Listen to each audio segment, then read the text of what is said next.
Como atingir o autoconhecimento? Este é o assunto da entrevista de hoje. Nos acompanhe nesta reflexão.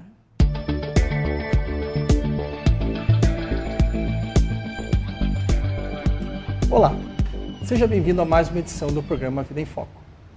O tema de hoje é o autoconhecimento. E o nosso convidado é o nosso querido amigo Telmo Flores dos Santos. O Telmo é atuante da Casa João Guione, que fica em Campo Largo, e é membro da Federação Espírita do Paraná como conselheiro. Telmo, seja muito bem-vindo ao nosso programa. Obrigado, Lúcio. É um prazer estar aqui. Então vamos lá. Qual é a importância do autoconhecimento? O autoconhecimento, no meu entendimento, hoje é a base para definirmos alguns rumos nas nossas vidas. Porque os recursos para a gente definir esses rumos já estão disponíveis, de várias formas, liberados pela bondade divina. Então nós precisamos ter um olhar para nós, para nos conhecermos. Encerrando a terceira parte do livro dos Espíritos, Kardec pergunta aos imortais qual o meio prático tem o homem para melhorar-se nessa vida, e eles respondem, um sábio da antiguidade vos disse, conhece-se a ti mesmo. Então o autoconhecimento é a base para definirmos orientações em nossas vidas, como do tipo, você quer ir para algum lugar, você precisa saber qual é o destino, primeiro, antes de definir um caminho. Bom, mas quem somos então, né? Quem ou o que somos? Na verdade, talvez fosse melhor colocar do que somos. E nós temos que olhar por dois prismas, olhando primeiramente a noção geral e absoluta, que vale para qualquer ser humano. E depois nós temos uma particular, que aí é de cada um. Na visão, na questão absoluta, que vale para todos, somos todos a mesma coisa. Somos espíritos. E é na condição de espírito que Jesus nos chama de filhos de Deus. Quando Jesus nos relaciona como filhos de Deus, Ele está nos colocando, Deus é Pai dos espíritos. Muitos entendemos que Deus é Pai por ser o Criador, não tem problema entender dessa forma. Mas, como Jesus trazia algo conhecido para a partir daí explicar o desconhecido. A relação de nós, os pais, com os nossos filhos, estabelece a relação de Deus conosco. Deus é Pai e, portanto, é Pai dos espíritos. E por nesta condição, todos somos filhos de Deus e por isso somos irmãos. Bem, eu imagino que Joana de Ângeles, que é uma autora espiritual, fala muito em autoconhecimento também, né?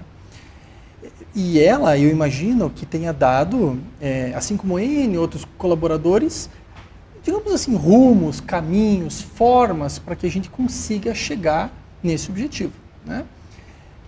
E aí eu pergunto, né? Qual que é o caminho, qual que é a melhor forma, como que podemos seguir nisso? Joana de Ângeles, o próprio Kardec, a própria continuação da pergunta 919 também dá uma diretriz de como fazermos esse olhar, mas nós precisamos de um outro ingrediente, de um outro atributo antes de partirmos para as questões mais particulares. Nós precisamos refletir sobre a questão se somos seres mortais ou imortais. Esta é uma informação extremamente importante.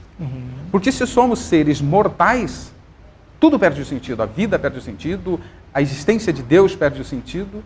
E então nós temos que construir a consciência de que somos espíritos imortais. Esta é a base onde nós vamos construir o nosso futuro. Sem a imortalidade não há futuro.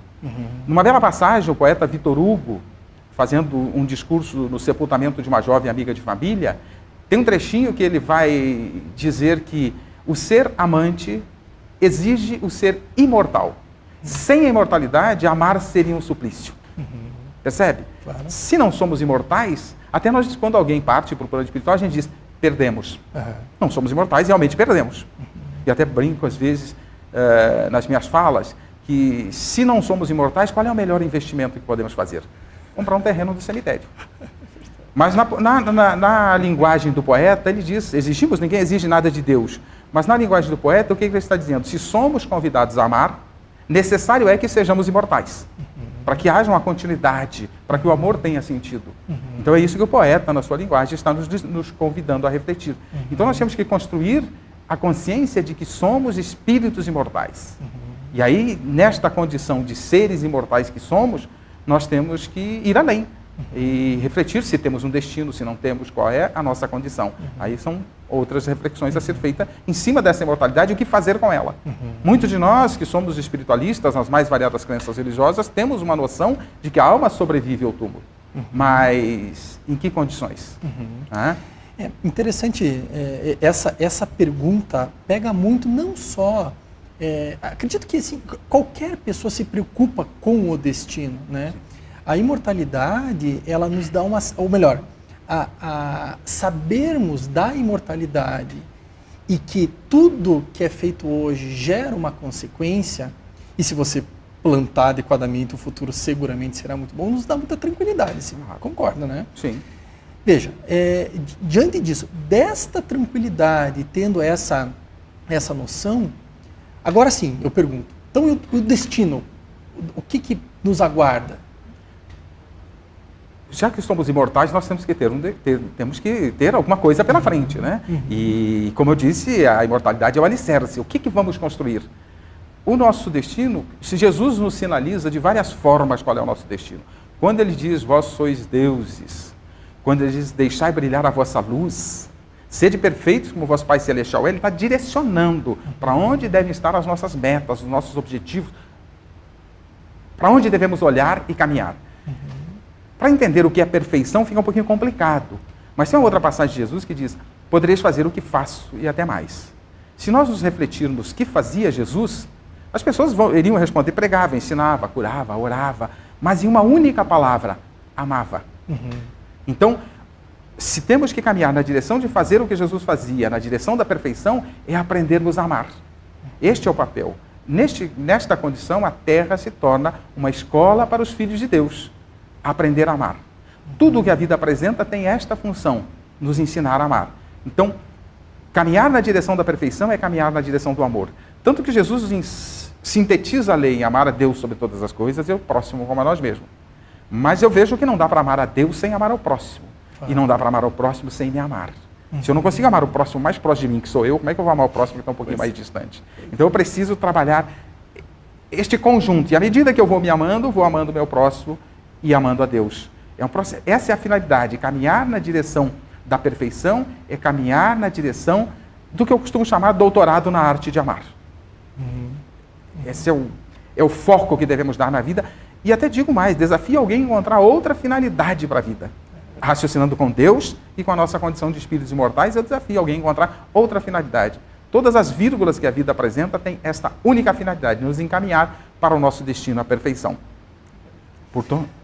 Desculpe, interromper. Portanto, somos espíritos imortais destinados à perfeição. Isso vale para todos nós, sem exceção. Com certeza. A gente vai para um breve intervalo e já retornamos.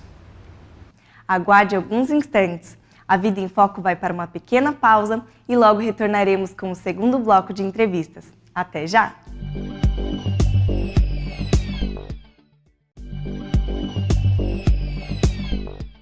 Retornamos com o segundo bloco da entrevista de hoje, trazendo uma questão a ser discutida. Como atingir o autoconhecimento? Vamos assistir. Estamos de volta com o nosso querido amigo Telmo, falando hoje sobre autoconhecimento. Nós encerramos o quadro anterior, a parte anterior, falando um pouquinho, né, de amor, que estamos aqui para amar. O que somos, Telmo? Né? Num sentido bem simples. Nós conversamos em duas situações. Uma absoluta, que vale para todos nós, somos espíritos imortais destinados à perfeição. Este foi nossa conversa até aqui. Agora temos que fazer o segundo olhar, é o olhar no sentido particular. Esse sentido particular, nós temos que olhar para nós e verificando o que já conquistamos e o que não conquistamos na perfeição, em direção à perfeição. Isto nos faz diferentes. É como se eu perguntasse às pessoas, a um grupo de crianças e alunos, em que série você está? Quanto te falta para chegar no seu objetivo? Quanto te falta para chegar no doutorado na arte de amar? Este é o olhar particular que devemos ter para cada um de nós. E é isto que nos faz diferentes. Esta condição não nos faz melhores nem piores, apenas nos faz diferentes em momentos de aprendizado, neste caminhar na direção da perfeição, na direção do amor. Então nós estamos em estágios diferentes. Então, perante Deus, somos todos espíritos, filhos dele, irmãos, e com os mesmos direitos. Agora, quantos já conquistamos na direção desta perfeição, deste doutorado na arte de amar? É isto que nos faz na questão particular de cada um de nós. E este talvez seja, no meu entendimento, o olhar mais difícil de fazer. Temos que olhar para nós. No capítulo 17º do Evangelho segundo o Espiritismo, Kardec vai tratar daquela passagem de Jesus, sede perfeitos. E há uma colocação lá que diz o seguinte: reconhece-se o verdadeiro espírita, por conseguinte o verdadeiro cristão, o verdadeiro filho de Deus, aquele que está buscando o seu caminho. Então reconhece-se o verdadeiro espírita pela sua transformação moral e pelos esforços que faz para dominar suas más inclinações. E aí está a chave. Alguns tradutores traduzem pela luta que trava contra as suas próprias imperfeições. Para eu travar uma luta contra as minhas imperfeições ou dominar as minhas más inclinações, a primeira coisa que eu preciso saber quais são elas. Quais são as imperfeições? Quais são as minhas más tendências? Quais são as minhas más inclinações? E este, para mim, é um grande desafio. É um olhar que devemos ter para nós. Quanto já conquistamos e quanto falta conquistar. Este é o desafio. Mas é difícil, hein? Difícil. Tudo é difícil enquanto a gente não se decide a fazer. Se você está começando aí no ensino fundamental, eu gosto muito dessa comparação com as nossas escolas, já que estamos numa escola, né? Já que você está no ensino fundamental e você quer ser engenheiro, você faz um olhar, quanto me falta para chegar à engenharia? E você olha e consegue enxergar o diploma de engenheiro? Longe, né? Às vezes eu pergunto para os paranaenses, ou o pessoal do Sul, mas eu pergunto, você consegue enxergar num pinhão um pinheiro? É difícil. Pois é, se olharmos para dentro de nós, nós temos a divindade em nós, mas é difícil de enxergar. Mas precisamos conquistar essa divindade. Esse pinhão, se você colocar no terreno apropriado e adubar, desabrocha uma árvore frondosa que é o símbolo do Paraná. E que encontramos em todo o Sul, já quase meio raro, né? Mas, se você olhar para nós, se nós pegarmos a centelha divina, a condição de filhos de Deus que somos, e colocar no terreno apropriado do coração, com a adubagem apropriada, nós evoluímos na direção deste doutorado na arte de amar, na direção de Deus, na direção da perfeição. O nome pouco importa. Né? É nessa direção. Santo Agostinho foi um dos espíritos que ajudou na elaboração de todo o trabalho de codificação da doutrina espírita. Ele tem muito a contribuir sobre isso, né? Nessa questão, principalmente, eu citei no nosso quadro anterior, antes do intervalo, que a pergunta 919, Kardec perguntou e os espíritos responderam que um meio prático para chegarmos à sabedoria seria o autoconhecimento. Então, Kardec pede mais explicações sobre isso, e aí recebemos uma explicação de Santo Agostinho, um dos expoentes da codificação, como espírito e colaborador, como você próprio referenciou.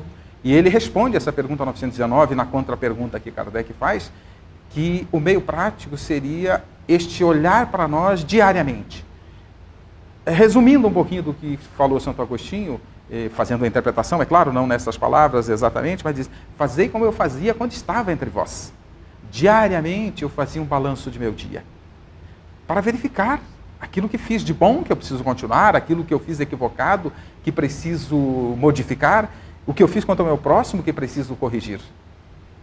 E aí vem uma questão muito interessante: por que diariamente? Nós, frequentemente, fazemos um balanço das nossas vidas. Em dezembro, chega o Natal, as energias ficam um pouquinho diferentes, nascimento do Cristo, e aí a gente faz um balanço. Mas de quanto daquilo que a gente fez durante o ano a gente lembra? Então, Santo Agostinho propõe fazer um balanço diário, para que a gente possa ter um olhar diário para as nossas ações, para ir se conhecendo. E diário, cumprindo o ensinamento do Cristo. Se não consegue ser fiel nas pequenas coisas, não serás nas grandes. Então, fazendo um balanço diário, nós estamos fazendo um olhar nas pequenas coisas, para que um dia consigamos vencer as grandes coisas. Amigo, nós temos ainda 1 minutinho e meio. Gostaria de lhe pedir para deixar, então, uma mensagem final às pessoas que estão nos assistindo. Fique à vontade. Como eu disse antes, este é o grande desafio do ser humano. Mas ele está inserido numa escola e num laboratório. E esta escola, ou o laboratório propriamente dito, ou a sala de aula dessa escola, seria o lar. E eu deixo uma mensagem que está no livro Jesus no Lar, de Neio Lúcio Espírito, psicografia do Chico.